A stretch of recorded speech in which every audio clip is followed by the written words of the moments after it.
Mi nombre es Austri Jiménez y les hablaré sobre la fecundación. La fecundación es el proceso mediante el cual se combina el gameto masculino espermatozoide y el gameto femenino óvulo para formar un cigoto, el cual se lleva a cabo en la trompa de falopio. Pero antes de conocer más sobre el proceso, conozcamos primero sobre los gametos. Partes del óvulo: el núcleo, el citoplasma, la zona pelúcida y la corona radiada. Partes del espermatozoide: la cabeza lleva un acrosoma cuya función es ablandar la cubierta del óvulo para penetrar en él. El cuello o zona media y la cola o flagelo. Antes de la fecundación, los espermatozoides pasan por un periodo de capacitación. Esta capacitación espermática es el conjunto de cambios fisiológicos que sufre el espermatozoide para adquirir la capacidad de fecundar al óvulo. Ocurre cuando entran en contacto con los diferentes fluidos del tracto genital femenino. Proceso de la fecundación. Primero, el espermatozoide atraviesa la corona radiada. Luego, penetra la zona pelúcida, empleando su saco de enzimas y pierde su cola. Después que el primer espermatozoide logra entrar, se bloquea la polispermia, que es cuando la zona pelúcida se endurece y emite sustancias que matan a los otros espermatozoides que intentaban entrar.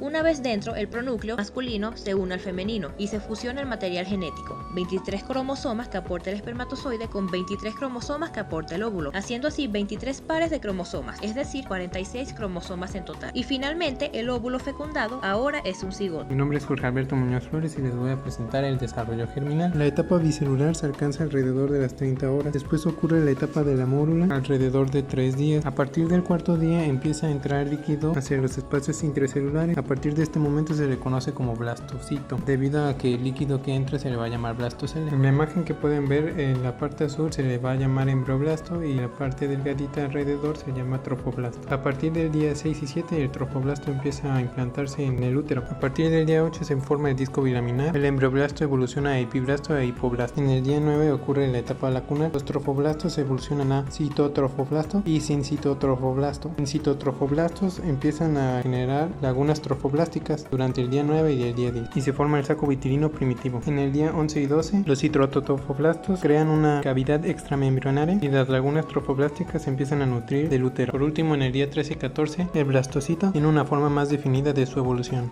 Mi nombre es Isabel Carrasco Velázquez y voy a presentar el desarrollo embrionario. En la tercera semana ocurren dos eventos muy importantes. La primera, la gastrulación. Las células ectodérmicas tienen una gran cantidad de proliferación, por lo que empiezan a tener una migración celular. Esta migración puede ser en dos direcciones: corriente de células de sentido lateromedial o rostrocaudal. En el extremo cefálico se forma el nódulo primitivo. Cuando las células más laterales y las células más rostrales llegan al centro del embrión, se invaginan a nivel de la línea media, construyendo la línea primitiva. También en los procesos de la invaginación, las células del epiblasto se desplazan al hipoblasto y dan origen al endodermo, mientras que otras células que migran de manera lateromedial permanecen entre el epiblasto y el endodermo, así formando al mesodermo. La notocorda se forma a partir de las células del mesodermo que migran de manera rostrocaudal, se invaginan a nivel de la zona más rostral de la línea primitiva y se forma de manera sucesiva. En este punto, el disco germinativo trilaminar ya está terminado y está acompañado del endodermo, del mesodermo, del ectodermo, de la línea primitiva y el nódulo primitivo. En los días 24 y 25 se cierra el neuroporo superior y en los días 26 y 27 se cierra el neuroporo anterior. El mesodermo parcial se segmenta, lo que da somitas, los cuales se encuentran en ambos lados del tubo neural. De estos se crean diferentes órganos. En las paredes uterinas se van formando las lagunas de sangre materna para desarrollar las vellosidades coriónicas. Se crea el cordón umbilical. El saco vitelino da nutrientes al embrión. Sin embargo, los sistemas circulatorios extraembrionarios y maternos no están conectados de manera directa, de modo que las células sanguíneas de la madre y del embrión no se mezclan. Durante la cuarta semana ocurren 4 procesos importantes. La primera es la organogénesis. Es el proceso en donde se crean los órganos, aparatos y sistemas a partir de las 3 capas embrionarias y el embrión aumenta considerablemente de tamaño. Plegamiento embrionario. Una curvatura cefálica donde el encéfalo en desarrollo se proyecta por delante de la membrana bucofaringea y del área cardiogénica, desplazando estas hacia abajo y hacia la superficie ventral del embrión. En este movimiento, parte del saco vitelino queda incorporado en el interior del embrión, formando el intestino anterior, una curvatura caudal producida por el desarrollo de la médula espinal, la cual se extiende más allá de la membrana cloacal, desplazando a esta última hacia una posición más ventral. Durante este movimiento, parte del saco vitelino es incorporado al interior del embrión, formando el intestino posterior.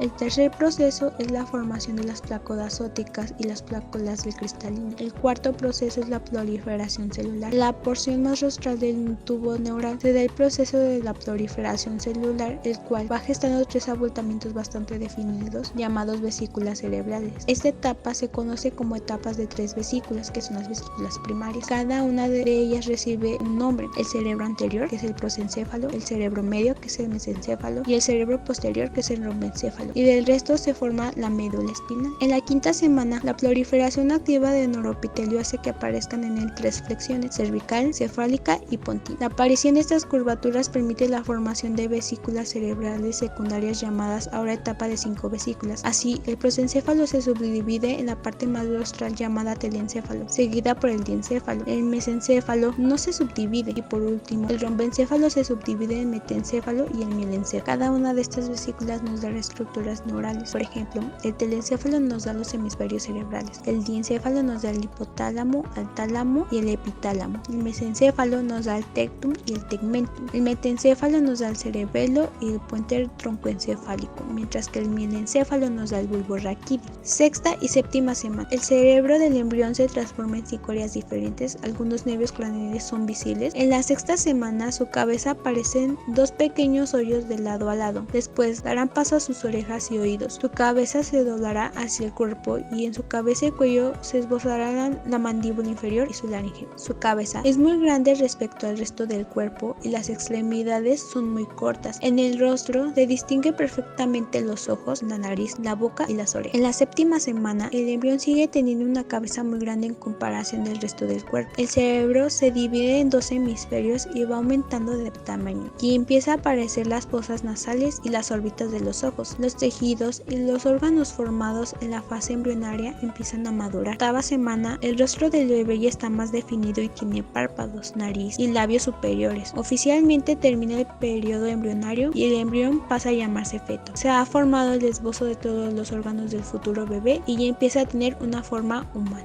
Hola, yo soy Daniela Escalante y les voy a hablar de la etapa fetal. Esta etapa empieza de manera formal cuando ha ocurrido la diferenciación de los órganos principales. Corresponde de la semana 8 al nacimiento. Los fetos no son pasajeros pasivos en el vientre de su madre. Las membranas flexibles de las paredes uterinas y el saco amniótico permiten y estimulan algunos movimientos limitados. Los científicos pueden observar los movimientos fetales por medio del ultrasonido. En el desarrollo fetal, al final del segundo mes, el embrión se convierte en feto. Las partes del rostro están claramente desarrolladas, entre ellas la lengua y encía. Los brazos tienen manos con dedos y las piernas tienen rodilla, tobillo, pies y dedo. Tiene una cobertura cutánea delgada y huellas dactilares en pies y manos. Alrededor de las 8 semanas aparecen las células óseas. Impulsos cerebrales coordinan las funciones de sistemas y aparatos. Los órganos sexuales están en desarrollo. El estómago produce jugos digestivos, mientras que el hígado produce células sanguíneas. Los riñones eliminan el ácido úrico de la sangre y la piel es lo bastante sensible para reaccionar a la estimulación. Hacia finales del tercer mes, tiene uñas, párpados todavía cerrados, cuerdas vocales, labios y una nariz prominente. Los aparatos y sistemas del organismo están en funcionamiento, de modo que el feto aspira líquido amniótico en los pulmones y lo expele. Sus costillas y vértebras se han convertido en cartílago y puede dar respuestas especializadas. A los 4 meses, el cuerpo aumenta de tamaño con respecto a la cabeza. La placenta ahora está totalmente desarrollada y la madre puede sentir que el bebé patea. A los 5 meses, el feto comienza a dar signos de personalidad individual. Tiene ritmos definidos de vigilia y sueño. Adopta su posición favorita en el útero y es más activo. Las glándulas sudoríparas y sebáceas funcionan. Comienzan a crecer vellos ásperos como cejas y pestañas. Vello fino en la cabeza, a la vez que una pelusa llamada lanugo que cubre el cuerpo. Al término del 6º mes, tiene acumulación de grasa bajo la piel y los ojos están completos. Al terminar el 7º mes, el feto tiene reflejos bien desarrollados. Llora, respira y traga y puede chuparse un dedo. El feto de 8 meses, su morada le queda estrecha, así que estorba sus movimientos. Durante este mes y el siguiente se desarrolla una capa de grasa en todo su cuerpo para que pueda ajustarse a las variaciones de temperatura fuera del vientre.